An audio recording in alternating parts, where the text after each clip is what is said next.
If you were here last year, I think with a pen, I think like that because I don't pay attention otherwise. And so I know a lot of you guys sitting way out in the back. You're like, oh my gosh. So I want you to stay with me for a few minutes tonight because I want to talk about something that is extraordinarily important to who it is that you are. And really what's going to happen this week is you're going to have to make a choice.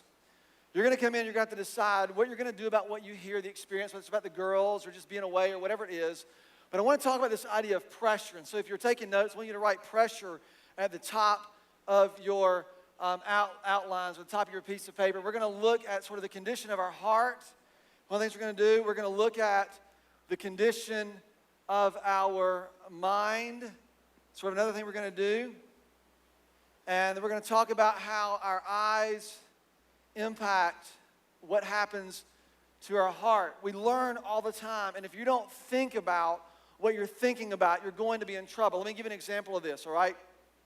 If I were to simply say, for all the times that you've rained on my parade, you would say, for all the clubs that you've got in using my name, or the words, right? You know this? What does it say next? I didn't want to write a song because I didn't want anyone thinking, now what? My mama don't. Oh, you can keep going that way too.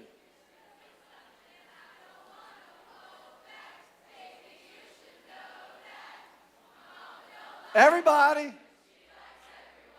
Right. All right, perfect.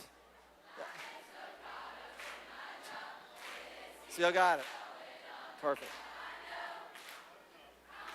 You're like, all right, here we go. Now, here's what I ask you.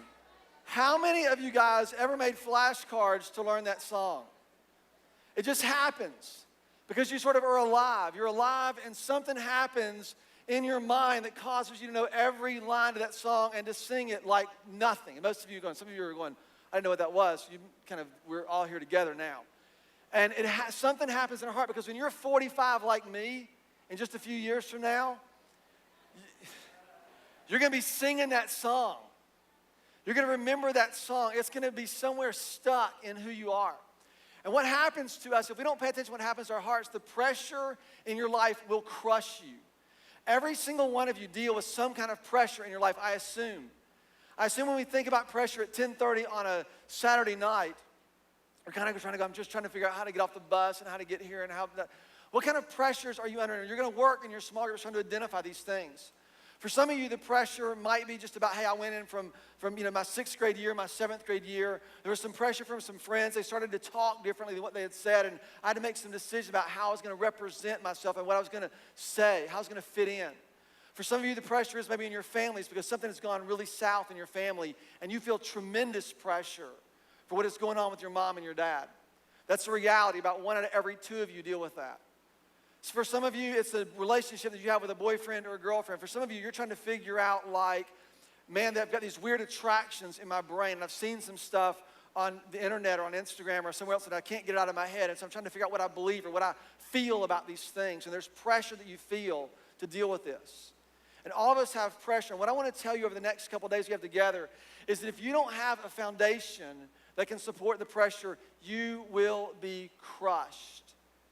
And most of us inadvertently learn that the most important thing that you can value in this culture is acceptance, is to simply be accepted. And so you work really hard to do that. You work really, really, really hard to do that. If you look at some of your social media accounts, that's why they are the way that you are, because you're just trying to get someone to look at you and think that you're worthy of being accepted. And we're all looking for this. I remember when I was in the 2nd grade, I'll never forget this as long as I live. But I was in the 2nd grade, and we had field day. And I don't know about you guys, but I hated field day. I was not like adult-sized until I was probably in high school, late high school. I was like so small all the way through middle school and high school. I was like an awkward 7th grader. No offense to all you 7th graders.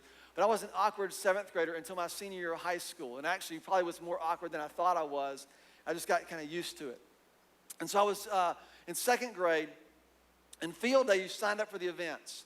And all the cool kids signed up for like the 50-yard dash. Or they signed up for stuff where you had to jump further than anybody else or shoot more hoops from the free throw than anybody else. Something that required some skill. I always got signed up for stupid things like the spoon race. You know what this is? Where you put an egg on the spoon and you have to race down a relay and then turn around and bring it back. I'm like, what kind of skill does that take? Or the three-legged race, which is where they put all the non-athletic kids, just tie them together and watch them fall over each other. Those are the kind of events I got signed up for. I hated field day. And then what made it worse is this was before the days of everybody gets a trophy. So you actually had to like do something to get a ribbon. No offense to y'all. And so I remember they gave out a blue ribbon for first place, a red ribbon for second place, and a white ribbon for third place. And I remember all I wanted, like, because I'd been through first grade and was humiliated because we got like 8th place in the three-legged race or something ridiculous like that. Or the egg toss, that's one of the fun ones. Like you're like throwing the egg and whoever cracks it. So we lost all this. I remember the sting, the agony of defeat from first grade. And so in second grade, I resolved that I was going to win a ribbon. And so I was all fired up for field day, and I didn't get into the 50-yard dash or the cool events. I think I was in the spoon race again that year. And I think it was actually probably me and John who were in the spoon race, and we lost. I was so devastated after the event. And I looked around, and I said, I don't know if I can live with myself having not come home ribbonless again in the second grade. This streak is 2 years, and I don't know that I can withstand it into third grade. And so as we were about to dismiss, they had a ritual in our class where you go sharpen your pencils and stuff at the end of class, and people would get up and mill around and move from their desks. And the desk in front of me, one of the kids, I remember his name was Craig Smith. Craig Smith got up and he went to sharpen his pencil, and he had gotten second place, a red ribbon, in the broad jump. And so now I'm sitting here thinking, here's my chance. I looked up and I looked around, and nobody was looking. And I did what any future pastor would do. I stole it. I stole his ribbon, put it in my books, and I went home. I said, Mom, I won the spoon race, right? And I think about that because it took me about 5 years for that to ever kind of undo what I had done. And I'll tell you that because what it was, there was pressure on me that came from somewhere. There was pressure on me that came from some standard that I'd created for myself that said, I've got to have this or I'm not worthy of being accepted. And all of us have this sort of way in which we think about this. And what happens in our culture is you really take one of two paths. Pressure deals with this in one of two ways. And we're going to talk about the second tomorrow, but we're going to talk about the first tonight. The first way is that pressure deals with us is it creates us into high performance people. And this is our culture. In fact, when I say the word high performers, especially some of you guys, you're like, yes, I'm a high performer, because that's what you want to be. For some of you ladies, this affects you a little bit differently. It may not be about performance on the athletic field or performance, maybe it is in the school, but it's in the way you look and how you appear and how people perceive you. We're going to talk about this, that every man asks a fundamental question. Every guy asks a fundamental question. Every girl asks a fundamental question. It's wired in us. We're going to talk a lot about truth over the next few weeks, but high performance. And you start setting this standard that you have to win ribbons, you have to be the best, you have to do this. And a couple of things start to happen when you start to get in this mindset. One is you start to feel the pressure to be perfect. And this is where our obsession with perfection really begins. It really begins. And some of you, you're like in 9th grade, and you're already worried that if you don't get into the school of your dreams, you're dead. And what I would tell you is that's the second place ribbon that you aren't getting. And when you don't get what you want, you're going to resort to things that you would never dream of doing in order to present yourself the way that you think you need to be presented in order to be acceptable. In order to be acceptable. You will do things that you never dreamed of doing because of the pressure that you feel, because of this expectation that you either have for yourself or that someone has put on you. If that's not enough, you'll start looking around and comparing yourself to other people. I tell my kids this all the time. Like, I don't care about what everybody else is doing. I really don't. I want you to do what you have been created and made to do. And if you can ever learn that as an 8th grader, 9th grader, 10th grader, 12th grader, college student, if you could ever learn that all you have to do is to be how you were made, it will free you from so many of the things that train wreck so many of our lives on a regular basis. Because what happened to me, the pressure got to me, and I looked and I did something I never thought I would do in a million years in order to feel like I was worthy of acceptance. Now, I want to introduce this passage to you. We're not going to be in here real long, so I'm going to give you some homework tonight. My Bible right here. In John chapter 8, I don't know how you guys have your Bibles. Good, John chapter 8. John chapter 8, it's if you go to the middle of your Bible, you'll wind up somewhere in Psalms, and you go to the right, and you'll see, I'm helping you, and you'll get to like Matthew, Mark, Luke, and John. On my Bible, it's in page 974. That doesn't help you at all. But Jesus makes some startling claims. Y'all, some of you, you're kind of in high school and you've heard about evolution. You've heard about a lot of things. We're going to talk about all this stuff over this week, and we're going to try to plumb it down. But you've heard a lot about Jesus. And what I would tell you is this, and I did a whole thing on this at Easter if you were there. But really, there is more evidence for the man named Jesus who lived and who died and who is thought to be resurrected. Okay, and I say thought to be because it can't be proven scientifically, but it also can't be disproven scientifically.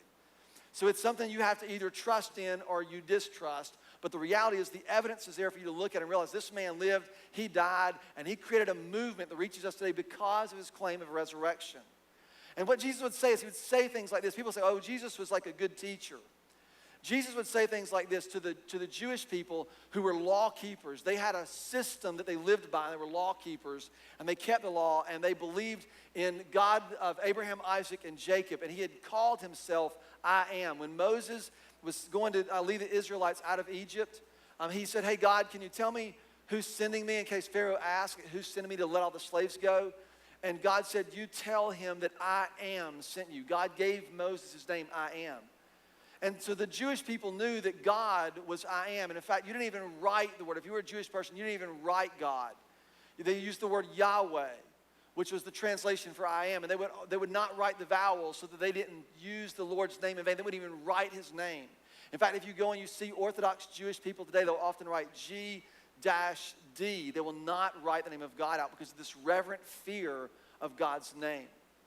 And so Jesus would say like this. They would have these arguments, and Jesus would say, oh yeah, I know Abraham. Before Abraham was, I am. And the Jewish people would go, what?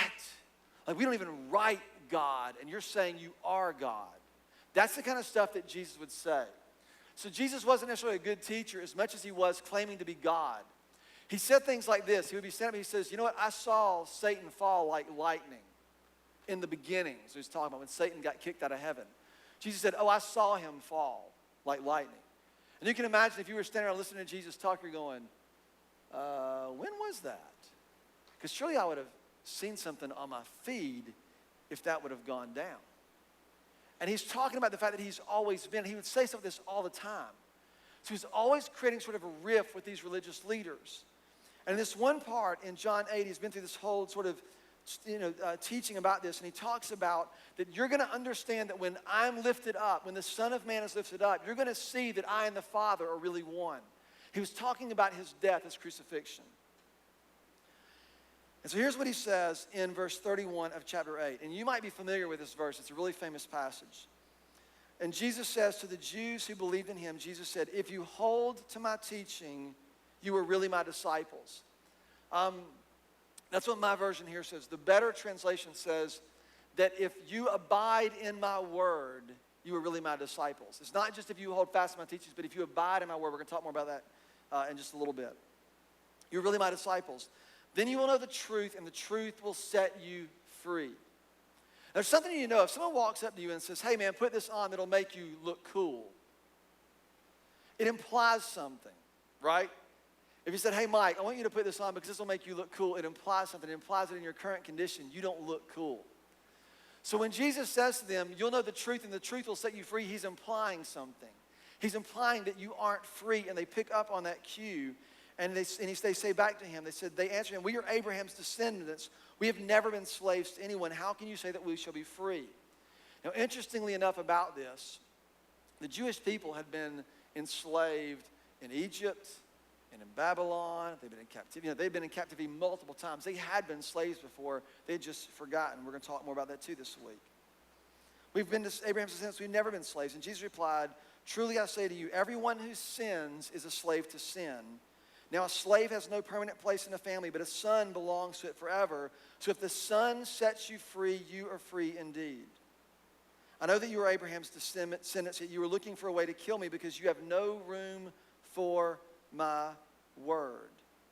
And he basically says, in this passage, he begins to set up this contradiction, this way of thinking. And he says in there that number one is, you think that you are free by all the system that you have sort of bought into, that you think you're going to be accepted by a perfect sort of behavior or whatever it is, your performance.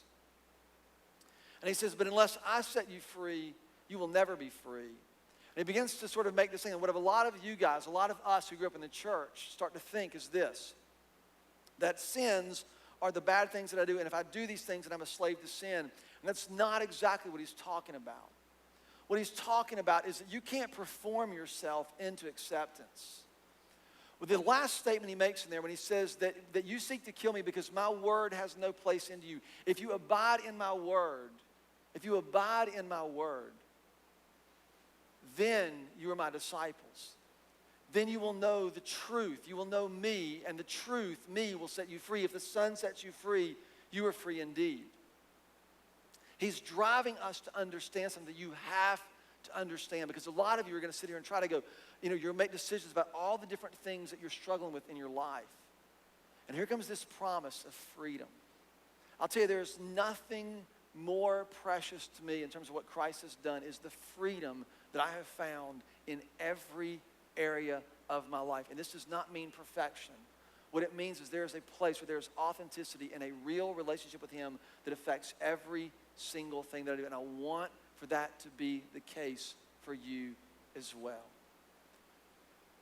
And what I want for us to do by the time we're done this week is I want you to understand what foundation it is that you're building upon. I want for you to do a gut check and understand what foundation that you are going to choose to build upon.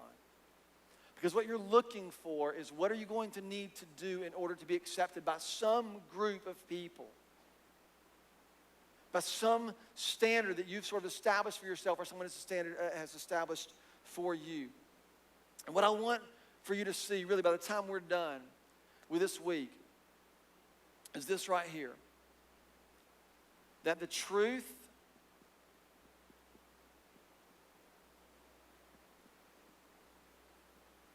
about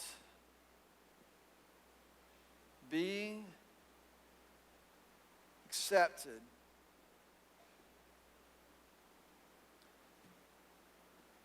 begins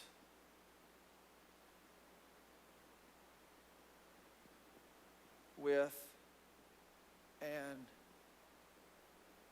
acceptance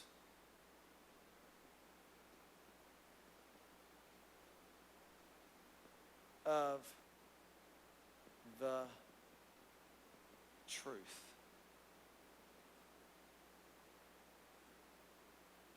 The truth about being accepted begins by accepting the truth. I want you to think about this, because here's where the war is. Here's where the war for your soul is. It's at the point of what you are willing to believe as being true. And whether you're in 6th grade or 7th grade, whether you're in 12th grade or an adult, this is where the war is fought and where the war is won. And it's exactly why Jesus said that you shall know the truth, and the truth shall set you free. And the truth isn't an ascension of facts. The truth is a person that came for you, came to you, and he came for you in order to make sure that you would live the life that you were intended to live. The first track is that of high performance. And tonight in your small groups, you're going to look at this. What kind of things are you pressured to do, both in terms of grades and all the other things? I want you to begin to think of this, because we're going to start to look over the next couple of days how it is that truth becomes the intersection point that will really change everything about whether you are a slave to what everybody expects of you and ultimately to sin, or whether you are free to live the life that you have in fact been made and created to live. I'm going to pray for you. I'm going to invite Sass up, and we're going to wrap this first session up. Okay, God, thank you so much. Thank you so much that you have made a way for us. God, I thank you that we are all here, that we are all safe. I pray that you would use these sessions, the small groups, the discussions, your word, to help us see and embrace the truth. God, that we would discover that the truth is a foundation that can withstand the pressure that we live under. And Father, I ask these things in the name of your Son, Jesus. Amen.